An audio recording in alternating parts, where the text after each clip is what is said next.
Aujourd'hui, on va parler du programme Passeport Loisirs. Et l'objectif, dans le fond, c'est de permettre à des gens qui sont en situation de vulnérabilité, qui sont âgés de 18 ans et moins, et leurs familles, d'accéder à des activités de loisirs, mais de façon tout à fait gratuite.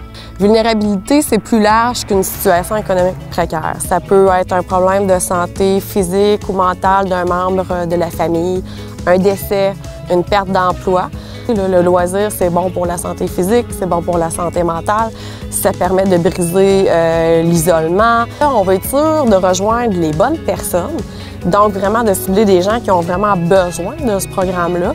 Donc, c'était vraiment de travailler avec les organismes communautaires qui les desservent et qui peuvent cibler les gens qui savent qui en a besoin ou pas. Les partenaires autour de Passeport Loisirs, il y a Santé Jeunesse Côte-de-Gaspé, évidemment. Il y a aussi la Maison de la famille par enfant, les 2 maisons des jeunes aussi qui participent, le CIS de la Gaspésie également qui est là, des conseillers municipaux aussi qui étaient sur le comité. Mais c'est beaucoup plus large que ça parce que tous les organismes qui sont référenceurs aussi dans le programme et donc qui participent en nous envoyant des références de personnes qui ont besoin du programme. Des organismes qui offrent des activités sportives et culturelles pour qu'ils veulent continuer de le faire. Donc, il ne faut pas oublier que c'est tout à fait gratuitement. Pour cette première édition, on est vraiment content de dire qu'on a 23 inscriptions. Donc, on visait 10 inscriptions, fait que c'est au-delà de nos espérances. Pour un jeune qui arrive chez lui, qui vit dans un stress, d'avoir un moment dans la journée où il ne pensera pas à ça, il va juste s'amuser, il n'y a pas d'attente académique ou de pression sociale, juste de profiter de la vie. Oui, ça peut faire une différence.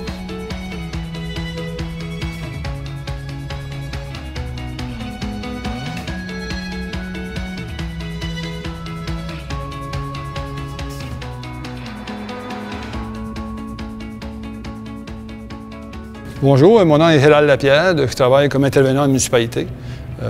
J'ai le projet d'ados en difficulté pour la saison estivale, mais je travaille aussi pendant la saison régulière, pendant toute la saison avec les ados. L'été, mon mandat est spécifiquement pour travailler avec les ados de 13 à 21 ans. Je fais des activités avec eux autres, je les amène à découvrir plein de choses dans notre milieu, parce qu'on sait qu'on a un beau terrain de jeu ici aux îles pour faire profiter de tous nos jeunes. On sait qu'on rencontre aussi plusieurs types de jeunes justement dans notre clientèle. Il y a des autistes, il y en a qui ont la maladie d'Asperger. On a des jeunes qui sont aussi en chaise roulante. Donc on doit s'adapter à chaque jeune. C'est pas toujours facile, surtout quand on se déplace. On a une problématique aussi de transport. Et il y a aussi une quinzaine de jeunes qui font partie du terrain de jeu, les autres sont un peu plus jeunes, qui sont vraiment intégrés avec le terrain de jeu. Mais le but, c'est vraiment de pouvoir intégrer les jeunes dans notre milieu. Pour mon enfant, je trouvais ça important d'aller au terrain de jeu pour l'été. C'est quand même à 2 mois là, où est-ce que ça peut être long pour lui. Même s'il y a des handicaps sévères, exact. Il y a des besoins sociaux, il y a besoin de voir les amis, il y a besoin d'être avec les autres, puis exact. Le terrain de jeu permet de répondre.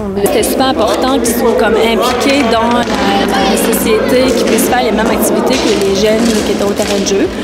Parce que c'est important pour nous qu'ils puissent vivre des belles activités aussi, puis que ça soit adapté selon leurs besoins aussi. Là. Cet été, il y en a un qui n'avait jamais fait de vélo il y a 13 ans.